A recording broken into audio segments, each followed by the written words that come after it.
Oh, this is Debbie, and this is Light Up Your Worth. Welcome back. I have another magical guest for you that I cannot wait for you to meet. Casey Kang Head. She is a 3 times survivor of acute bowel leukemia and a stroke survivor. She is a trauma-informed cancer coach using somatic movement and breathwork with survivors so they can heal and are able to reclaim their life and learn how to live healthier to ensure they are stronger physically, mentally, and emotionally so they don't live life in fear. She is the author of Finding Your Way Back to Heart Center. Cancer treatment ended, now what? She's a personal trainer, yoga instructor, yoga for oncology certified, yoga for trauma, cancer exercise specialist, a PN level 1 nutritionist, somatic IQ therapist, restorative yoga, CABM trauma certified, happiness certified, level 1 Reiki healer, and a lifelong learner. She has a dog named Lily Bear. Welcome, Casey. Thank you so much for having me, Debbie. It's truly an honor to be with you, sharing with you today. I was looking forward to our conversation and jumping in. I love the title of your book, Finding Your Way Back to Heart Center. You've gone through the treatment. Now what? That is a huge question Yeah, to ask. it is. And it started off with I felt like a shell of who I was. Like, I identified prior to writing that book for 5 years as a cancer patient, fighting for my life and nothing else, because literally nothing else mattered. Even though I went back to work at certain points, all I was doing was trying not to die. And then when they say, "Oh, go live life," you're excited, but you're like, I don't know what that means. Hmm. What does that even, how do I do that? Literally was like, okay, how do I do that? I asked my medical team, and the oncology team said, eat right and exercise.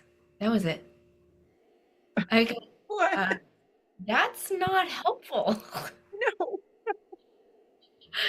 So I truly grappled and struggled with, who am I, right? Hmm. As a woman, as a person, because my life has drastically changed. I can no longer have children of my own. All these ramifications of going through this to live. The implication now is like, just act as if nothing happened and go back to doing what you were doing. And I was like, I don't think I can. Go back to what you were doing. What, working 50 plus hours a week, commuting 2 hours every day, stressed out? That's what you want me to go back to doing? Like, That sounds like sound advice for the sick care system that we have. it like didn't, it just, my heart of hearts was like, that doesn't make sense. I really struggled with the job I had, although financially great, it did nothing for my soul. Mhm. I felt, what am I doing here? Sitting at this desk with toxic coworkers all day long. I hated it, to be honest. It made me question that reality. Before I wrote the book, I was like, okay, but how do I figure that out? How do I ask questions to find the answers I'm looking for? Yeah, because I can imagine. I personally have not had cancer in my life, but it has touched a great many people in my life. I lost my grandmother to rare leukemia. My sister is a year and a half from her ovarian cancer. My mom had ovarian cancer in the 70s. My sister's was a rare kind as well. I've lost my dad and my stepdad, who I considered a dad as well. It's all over. Yeah. Every family these days seems to have a member, and the amount of the emotions that is so traumatic that you go through, not knowing if you're going to be through the other side. And I know they have some wonderful resources when you're during treatment. And my day job is in healthcare, and I look at processes. So I have spent time in oncology centers looking at processes to help make them better. And so once they're done and they ring the bell, that's it. Yeah. I'm curious, how did you begin to find joy, or just even before you even get to joy, how do you begin to start living after that amount of trauma? So I will be honest with you, Debbie, I wasn't. There was a period of time where I did some really obscure things in hindsight. In the moment, totally seemed relevant and absolutely sane, but I started going through a phase where I wore the same clothes every day and wash them at night because I didn't want to jinx my cancer to come back, right? Eat the same thing, do the same thing, because if I do the same thing, nothing changes. That means cancer can't come back. Right? Like Mhm. all of these things that I thought were helping me were actually like not helping me. They were keeping me stuck in survival mode because I didn't know what else to do. Like I really did struggle a lot with them telling me, we think you're going to live life. Okay. But what does it mean now? It's Mhm. just, you're left with more questions than answers. And it's not just the physical body needs to be rebuilt. Yes. And that was like, okay, I can do that. So that's where I started. So I was like, okay, I know that if I just walk further or faster, like that'll make progress. And then I was like, okay, well, I need actual like muscle. I need to be able to lift things again. I was having trouble at points in my journey, even holding a plate. I needed physical strength and energy to get through my day. So I was like, okay, those are logical things. I can do that. I can figure that out, you know. But then that really opened up my eyes. Okay, I started to see my body get stronger, walk further. I remember the first time running on a treadmill for less than 2 minutes at a jog, like probably what people, like normal people would walk at that point. I was so proud of myself. And I was like, okay, I just have to keep going, right? Like any progress is better. I struggled with the mental and emotional side. I almost had a nervous, I did have a nervous breakdown from trying to figure out. And I was already in therapy when I had my nervous breakdown. Mhm. And I remember her, she's, you can call me whenever. So I called her that night. She didn't answer. She didn't get back to me for 2 days. 2 days. Yeah, someone's struggling. I literally called her crying. I don't know. I don't even remember the message, but she didn't get back to me for 2 days. And that's when I knew I had to figure it out myself. No one was going to save me. No one was going to help me the way I needed help. I needed to put my big girl pants on and figure it out. I continued therapy. I went on a healing retreat I couldn't afford. I started talking to researchers, experts. I started diving into what military services members, what do they do? Because I was like, okay, my war is on the inside, but you faced one on the outside. Very similar in nature, Mhm. as far as like the outcome of what happens. Not the same at all, but similar enough to where I could take components of what they were doing and apply it to myself. Slowly, I'd have windows of clarity and feeling good. And I started meditating. Can I tell you the first time I started to meditate? Yes. On the suggestion of my therapist, I started to meditate, and she goes, just sit and not think. And I was like, oh, never heard. What? Very ambitious. I set my timer for 20 minutes, right? Wow. Oh, That's a really long time for your first time. oh yeah. And I was like, 20 minutes is not that long. I sat down and I just sat there, and all of a sudden I go, I can't do this. I picked up my phone. 28 seconds passed before I was like, I can't do this. I can't. The thoughts won't turn off. I was like, it's been forever. And after that, I was like, oh my God, how am I going to learn this? This is impossible. How do people learn it? This is like before the apps too. There weren't, Calm was, I think, just coming out maybe. There wasn't anything that could teach me how to do it. I just was like, you're gonna sit down on your butt for 20 minutes and do it every day. Even if it's uncomfortable, even if it's awful, you're gonna do it. So I like literally forced myself to learn how to meditate. Well, Um, that in itself is bravo because yeah, your mind just wants to go to places, and I need something to keep me here. How do I stop thinking about dying? I love my family and friends, but they were like, but you should be happy you're done. And it's, I'm happy I'm done. There's such a disconnect, the reality versus the expectation. It was so disjointed. My reality didn't meet the expectations that I was told by other survivors was going to happen, or the expectations that I put into, we're done with treatment, you should be good. And I wasn't. And that shame and that blame that I was like, I'm broken, something's wrong with me, didn't help. After research and all these things, like I started to feel better and I was like, okay, I think I figured it out. And the moment I started to share the truth and the reality of going through cancer through social media, mostly as something I can just say out loud, because no one would talk about how terrible it can be to live again. More and more women reaching out to me going, what did you do? You seem like you're better. I'm like, I am better. And this is what I did. And I was like, oh, there's something here. I'm not the only one. And that's the moment that I didn't feel so alone. nobody wants to feel alone, no matter what you're going through. That's the worst feeling, is that nobody sees you, nobody understands. I Right. can see where family and friends could say, okay, now you're done. Let's go. And especially, I think, for anybody going through any type of medical issue that is not so obvious to people. The Yeah. mental health is so prevalent, it's become an epidemic. I'm proud of you for having the courage to put it out there and realizing people need you.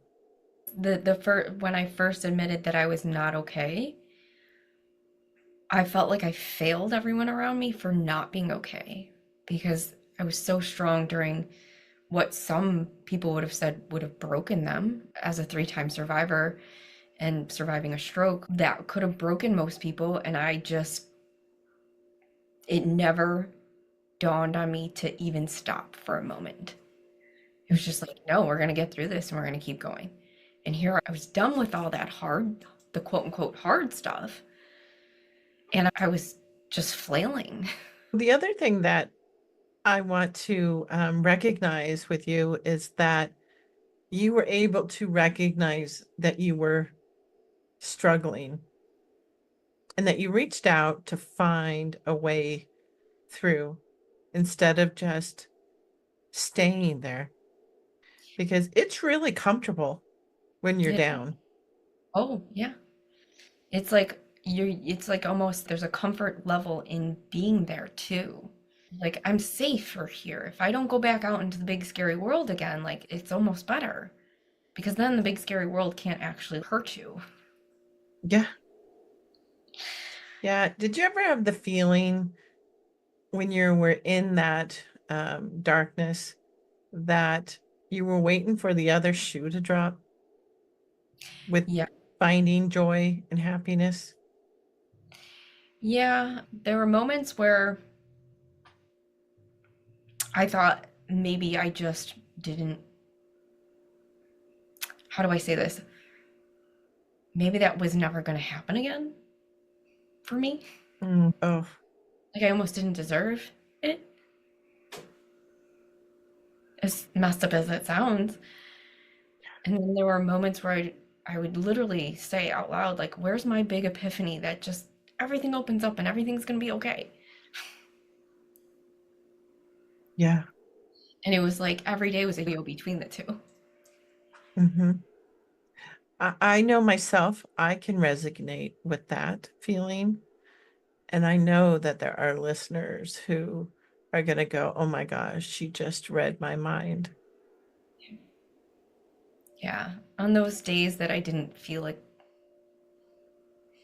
joy was ever going to be a part of my life, it almost became, okay, then why try? You don't have to even try. And then your expectations, there's no disappointment, right? You're not going to get hurt. If you don't try, you're not going to get hurt because there's nothing bad can happen because you didn't try. So Yeah. you're not. And that's like the mental dialogue that doesn't like, you're like, where do these thoughts come from? And why do they feel like they're running the show? But Yeah. they make you feel so safe. Yeah. Your neural pathways, I think, just get programmed into that. And it takes some real focus to be able to change all those neural pathways and that subconscious. Mhm. Those subconscious thoughts really run the show for all of us. Oh, yeah. Yeah. And I was running on programming that was not helping the cause Hmm. and kept telling me, like, it's all your fault. It's not my fault. Logically, I can say that, but in those moments, you don't think that. You don't Yeah. actually feel that. And you're right. Like, I had to create all these new pathways. The first question I that really snapped me out of it was, I think it was my therapist at the time actually asked me, "So, what if your cancer never comes back?" And I go, Oh, I was like, I literally went, I don't know. And she goes, okay. She goes, can you think about that one? I was like, okay. So I left, thought about it for a week straight. And the first thing that came to my mind was, you're wasting time. So I went back and I said, I'd be wasting time. And she goes, okay, let's say I could guarantee you 6 months, but that's it. She goes, how would you want to live? Like you are now, or like you're actually living life? I go, I want to live because I'm wasting time. what a And then, breakthrough. like, that one question broke down the wall of something in my brain. I Hmm. couldn't get over it. And that's when I started to do all the research on like how our brains operate, PTSD and trauma, and like how that impacts the nervous system and how that impacts the way we think and our ability to live and not live and depression and all of these things. Because I was like, I need to understand here so I can stop living like like cancer's coming back every day. Because what if it doesn't? And here I am 7 years later. It's not come back, not even close. Thank goodness. Right. Thank Thankfully. goodness, right?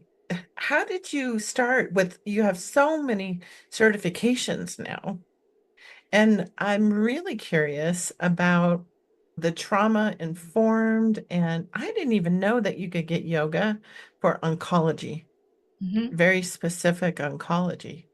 Yeah, because there's a lot of surgeries usually involved with cancer. Hmm. I have blood cancer, so it's a little different, but that means like your mobility is impacted. So that means some of the what most would consider basic poses become issues, right? Like even just, with a mastectomy, your entire chest wall is impacted. So like you can't really always do chaturangas or even a plank pose because of the muscle tissue is damaged sometimes.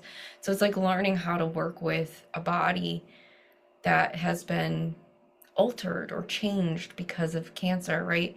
Hmm. Or even just understanding like if you're in a forward fold and then you pop your head up, a person with a blood cancer can't do that because they're going to get a head rush and pass out.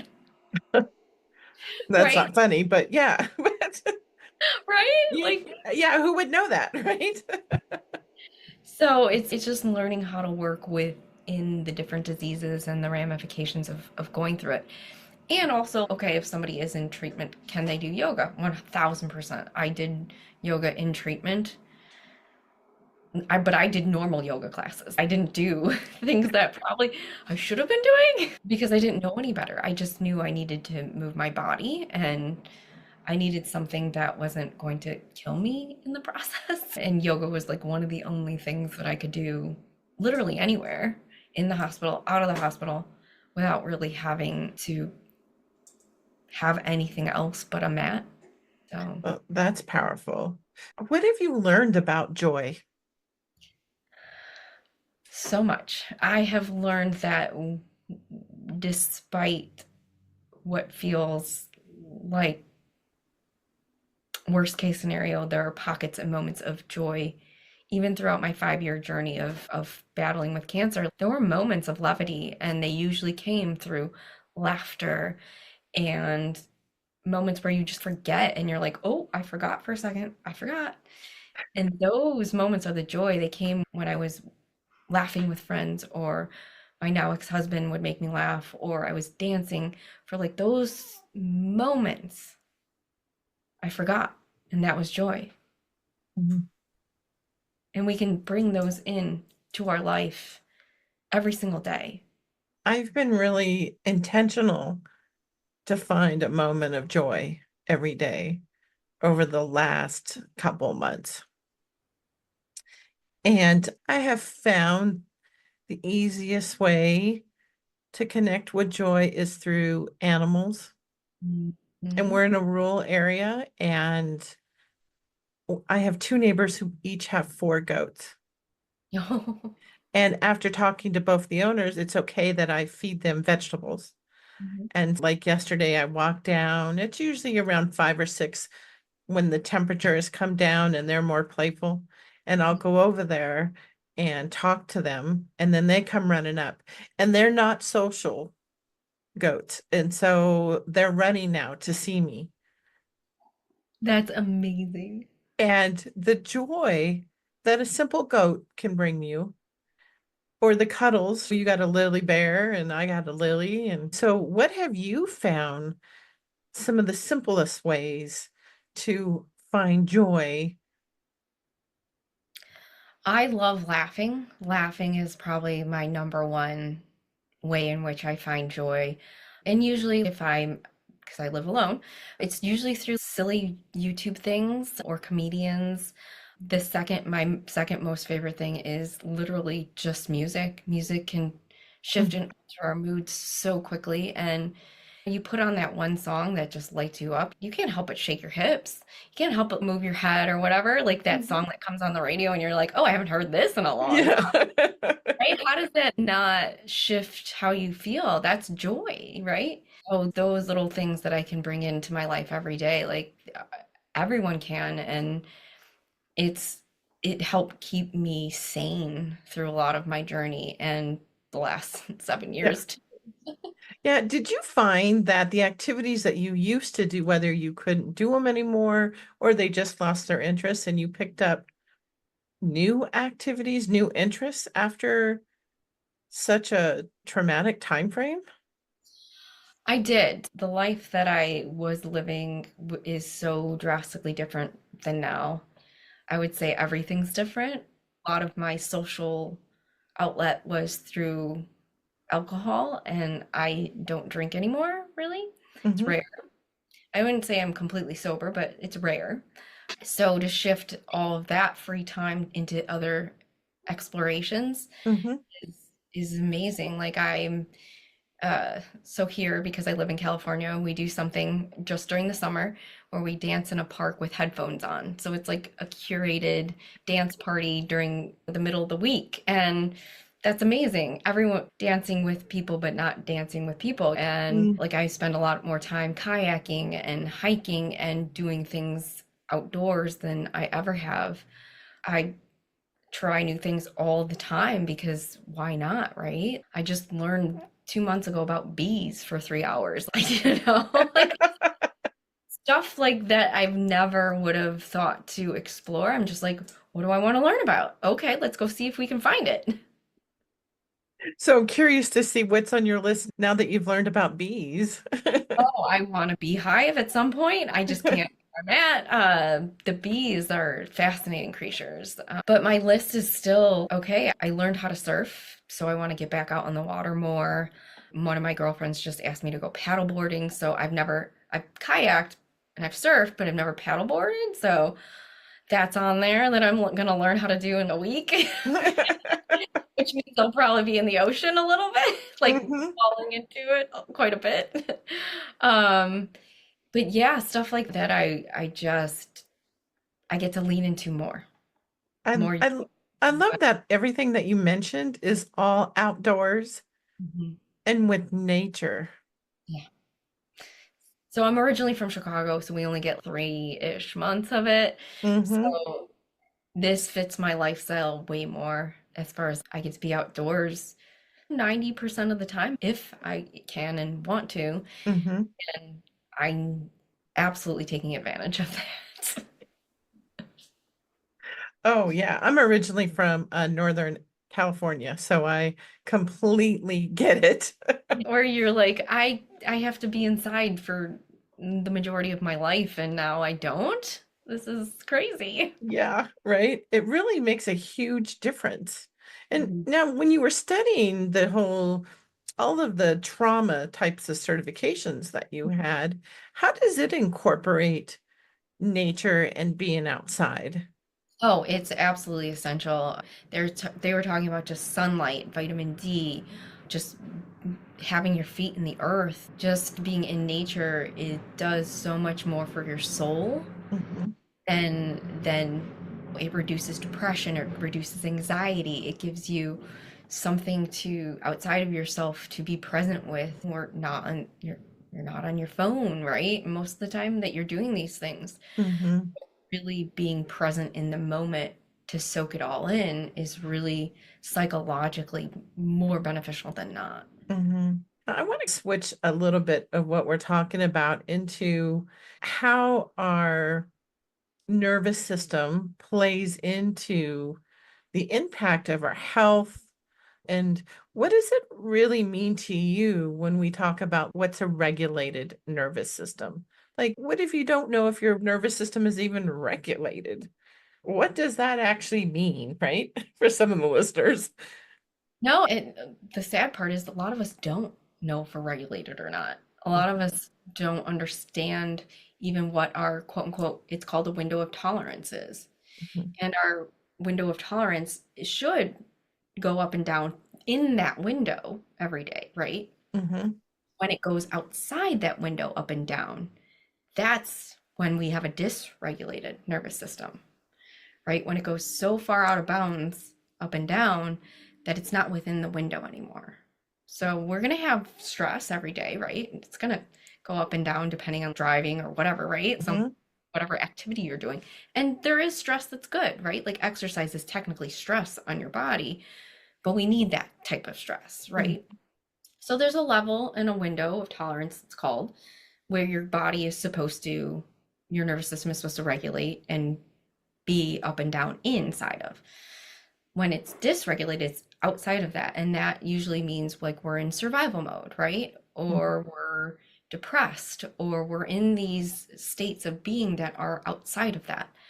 So when we get back into regulation, we can be back in that window that's acceptable for our bodies. So, what I've learned through a lot of different things is we can't outthink PTSD. We cannot outthink trauma. We cannot outthink being in survival mode because these are things that are run by our nervous system. So, a lot of times, like I ask a lot of really anxious clients, what are you feeling right now? What are you feeling the sensations in your body? Their shoulders are by their ears, their chest is tight, they feel it in their stomach, right? Mhm. There's a reason why those phrases and sayings, it was a gut punch or my heart aches for you. We feel it, then we name it. So then we're going, okay, my shoulders are by my ears. Oh, I'm probably anxious. Okay. So then you're naming feeling. Okay, that's part of the process. First of all, becoming aware of what it feels inside of your body to feel different emotions, but then also where are you feeling them? And then on top of that, it's like, how do we get back into that state of regulation? We can through the somatics IQ breathwork that I learned how to do is how we find that window of tolerance again and how we get back into that regulated state. It literally is supposed to agitate this, the breathwork is supposed to agitate the system to get back into regulation. We don't know. There's been books, a lot of books on it. Vanderkolk, Gabor all talk about how our bodies hold in trauma. That stress, our body doesn't know what it's stressing about technically, but it knows it's not within that window of tolerance. And so it's just we're in survival or we're not in regulated states of being where we can go, oh, that was a bad moment. I'm okay. Breathing. So the why I ask like what's going on is because the first thing I ask is, are you breathing? Because when we get anxious or scared or afraid, we stop breathing. It's not a conscious effort. It's subconsciously, we just restrict our airways. If we're not getting enough oxygen to our brain, then we can't think clearly. We can't cognitively process things. Mm-hmm. Same thing with a PTSD reaction. It hits the lowest part of our brain first, which is the quote unquote dumbest part of our brain. It's the caveman brain. So our body automatically freaks out, and so does our brain as a result. It's not until it gets to the cognitive part that it can logically go, oh, we're not dying in this second, you're okay. But sometimes that can last for minutes, moments, or days, or weeks, months, and years. So everything is run by the nervous system. So it's run by our body. So then our brain is the one that logically names everything. Mm-hmm. So I like taking with my clients a bottom up approach as opposed, and I'm not saying cognitive behavior therapy isn't necessary. We need to be able to have positive thoughts and all these things and also do that work. But in conjunction with is really the sweet spot. Does that Oh, make sense? yeah. So when you talk about bottoms up, you're talking about like the breathing and getting it out of our physical body because it is all stored in our body. Our body remembers, uh, body keeps score, are just two of the books that I always seem to be referencing with how it all just gets stored. And it really that nervous system Mhm. responding to get us through the trauma. Right? Yeah, because your body, your brain shuts down. Our body can't shut down like that. There are moments of my journey I literally have no conscious memory of because the brain shuts down. It goes, we're protecting you so you don't remember this because it's real bad. Mm-hmm. Um, but my body remembers everything. I still have, it's a lot less, I will say now, but I used to have chronic pain to the point where getting up and walking was really difficult and challenging. And I was like, this isn't living. So what do I need to let go of, right? What is my body holding on to that I need to let go of? And it's through the breath work that I've been able to literally like get it out because it's not I'm consciously I don't want no one wants to go there. No one wants to feel things they don't want to feel, whether it's anger, sadness, or insert any emotion in between. Mm-hmm. But we need to not hold on to it. Yeah, I've in working with one of my coaches, she's more of an energy person than she doesn't actually go by the word coach. She introduced me to breath work Mhm. as a practice, and I had so much resistance to it. I want to tell you, it was worse than your yoga experience. I just couldn't do it. I was talking to somebody, and she mentioned that it has to do with how shallow breathing is. Everybody, most people are shallow breathing because the trauma is stored when we do the breath work. It's going to come up, and our body knows that. Mhm. So it's And gonna I thought, wow, that's a really good analogy for me to remember why, right? Like it doesn't want to deal with it. no, that's why we have to like get below, I call it the layer below the conscious brain, and that's where we really get into the things, right? Like Yes. our conscious brain's always going to protect us from going to places that feel unsafe, Hmm. right? Because that's its job is to make us feel safe all the time. Yeah, like for four. Yeah. So if we don't feel safe, we're not going to go there. But that's usually the subconscious is where we need to be because that's running the show. Hmm. Yeah, it's amazing how many repeating thoughts we have a day. Is Oh, it like 60, 70,000 thoughts? it's a disgusting amount. You know, that, and what 90% of our thoughts are actually subconscious versus conscious, even though this is all conscious, us talking and us walking around in our day-to-day world. And it's almost a concept that's a little bit overwhelming in some ways of trying to even comprehend what that really means. Like how much is really happening behind the scenes, you know? Think about it this way. You and I got here today now, but do you remember consciously getting up even for your day? Okay, legs, now go over the side of the bed. Okay, legs, now stand up. Okay, no, we do it. All of it's autopilot. Mhm. Yeah, there's a lot of autopilot going on in our lives. Hmm.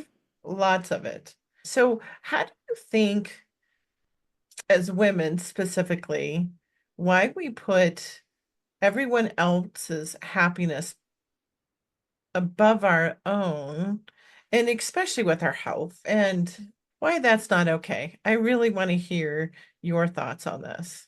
So I think there's a lot of different reasons why women tend to put themselves last. Number one, society. We have a lot of societal pressures to be that person Mm, as women that are placed upon us, even subconsciously, through the programming that we've learned over the years. Number two, I think it's also we are mothers by nature. And I'm not saying men can't be either, but we are the nurturers, we are the givers, right? We are the ones that are more apt to that nature. And I think generationally we are supposed to, and I say that with quotes because we're supposed to be the mothers and the of the earth and the people and our and the children and raise them along with all the other things. mhm. So those are some of the few. There's a lot more, but that'd be like a whole podcast in and of itself. Yeah. Um, and I think that it does become detrimental to our health because I don't know how many times you've heard this in your life, be the good girl and help out. Mm. Just that sentence, be the good girl and help out, right? Like we Oh, say it, but we don't even think about that sentence. yes. How many boys get told that? Be the good boy and help out? Hmm. Like rare. It's probably rare. Very rare, I think. And I'm 58, and I've noticed in my current relationship and past relationships is that their experience growing up, primarily in the 70s, right, is that where they were off, being able to do boy things, Yeah. right? Whether it was sports or cars or something, some other outdoor activities, that they were really given more reign and their free time to be able to go do that. It was like, okay, where we needed to be more responsible for learning how to cook, how to clean, how to mend, how to do all of that remnant of stuff to be able to take care of a household, basically. And I've been shocked in dating how many men never even still picked up how to cook. Now, I'm giving credit to all the men who have learned. Mhm. Okay, but there's still a pretty big percentage of them who never learned some real just basic take care of yourself. And I always wondered how they did it. They go out to eat, they hire people to do things. I don't know. I'm not a mechanic, so of course I'm going to hire a mechanic. So I'm not putting down any of those skills. It's just a very interesting duality that happened as I was being raised on what the expectations were too, to be a good girl, what you needed to know how to do, how to be polite and not speak up for yourself. And we're seen and not heard and don't complain. Yep. Yeah, it's wild just even the language that we are, you, I hope I don't have children, so I cannot speak to that, but I hope it's changing. That is was being used for us. Be the helper, be the good girl. Like all those things, they add up, right? To Mhm. your identity of who you are. If I'm not the good girl helping, who am I? Oh my God, I'm the bad. No one wants to be the bad girl. So we default to these things, and I think that to answer your question, the second half was it is detrimental to our health because number one, we don't advocate when we know something's wrong. Women know our bodies. We know when something's not right. And I've heard horror story after horror story of women being medically gaslit, going, there's nothing there, you're fine, go home. And women fighting to even find out what's wrong with them. And you can insert any disease or chronic illness, right? So that's number one is the advocacy piece of it. But then also number two is I hear, and this happened to me too, where we're medically gaslit on the symptoms that we are feeling as if they aren't happening. I don't know how many times I would say, they're like, what are you feeling? And I'd share what I was going on. And they're like, are you really? What? You asked me. Why do you think I'm saying it out loud? Mhm. And then you're questioning it? Are you like, I don't think I would bring it up if I didn't feel it was necessary. There were literally points at my journey where I was like, you guys can't do anything or you don't care enough. Like, why am I even going to share that information with you? Mhm. And I'm not the only one. And sadly, that happens. And then it's also even further before that, before you're even going to doctors, is we don't take care of ourselves. We don't put our oxygen mask on first. Mhm. We put on everyone else's and we end up dying. And I know that's a very extreme sentence, but what I mean by is we don't take the time for ourselves to exercise, to eat first or with. We don't take the time to even ask ourselves, what is it that I want to do today? No, I got to take care of everyone else. I'm last if there's time. Like, what? Mhm. If there's time? And I get it, like, but societal things need to change in order for us to really get a fighting chance at putting ourselves first. Mhm. Yeah, and we do have that intuition in our body when we know. Really quite eye-opening of even when you're raising your hand, like how vocal you have to be and really standing up for yourself, which I think is part of our own worth of believing that you're gonna find answers. Yeah.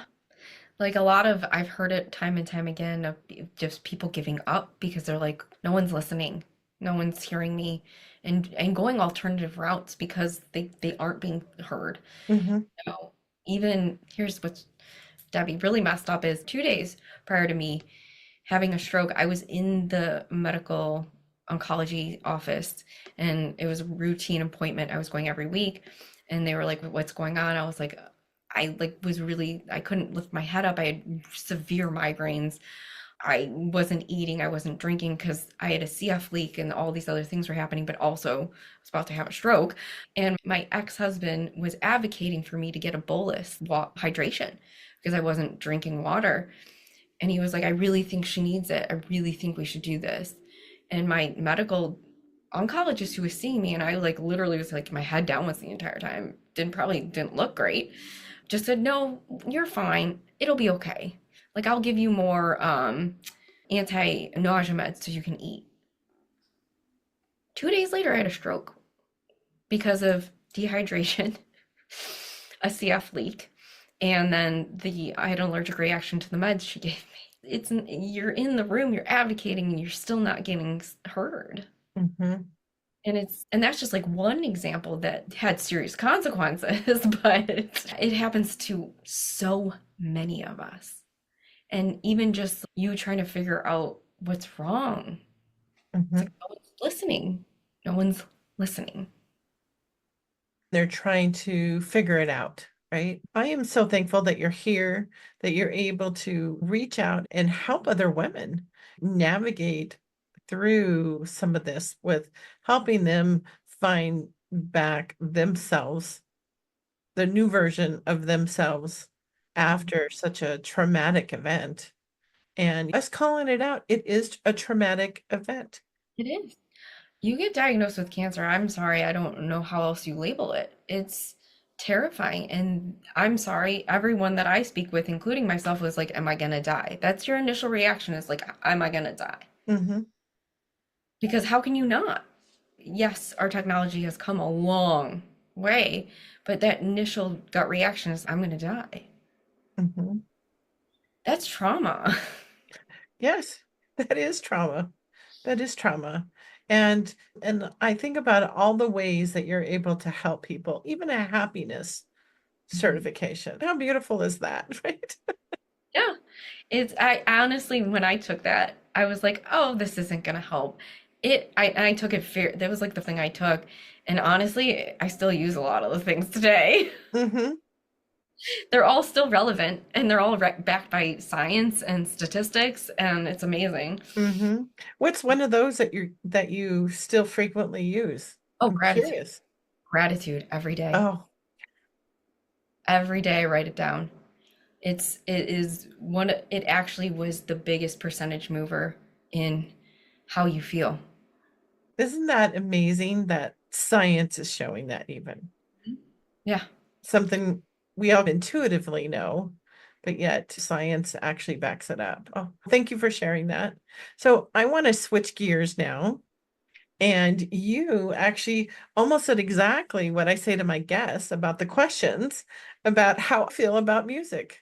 So I almost asked the question then, but I didn't because I honestly believe, like yourself, that music can change.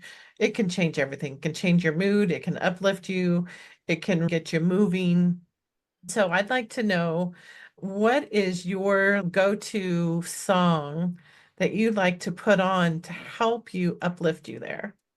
I have a lot. I'm not gonna lie, there are so many, but who I keep coming back to are like those songs of women empowerment, like Sia, and some of the Katy Perry songs, and some of the Kelly Clarkson songs of like Stronger, and those songs that just you can't help but not just move your hips and bop your head, but you feel like you can go out and tackle the world too. Mhm. Like it reminds you, hello, this is who you are. You are the strongest woman alive. Those are the songs that really I gravitate to most when I need them. Yeah. And I will add, I'll just pick Kelly Clarkson Stronger, and I'll add that to the playlist that we have on the YouTube version of the podcast. Yay. I Love love that. that. The second question I always like to ask is that from where you are now in this season of life, if you could go back and talk to your younger self about your own worth, what would you tell her? Learn how to love yourself. Because when you learn how to love yourself, you know your worth, Mm. that you deserve everything and that you are worthy of everything, even breath of life.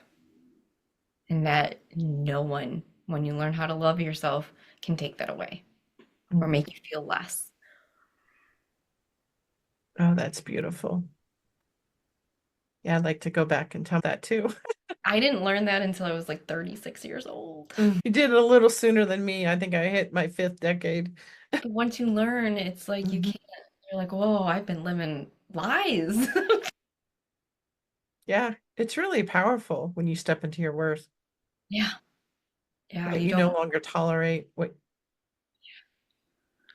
yeah. It's a total game changer. it is.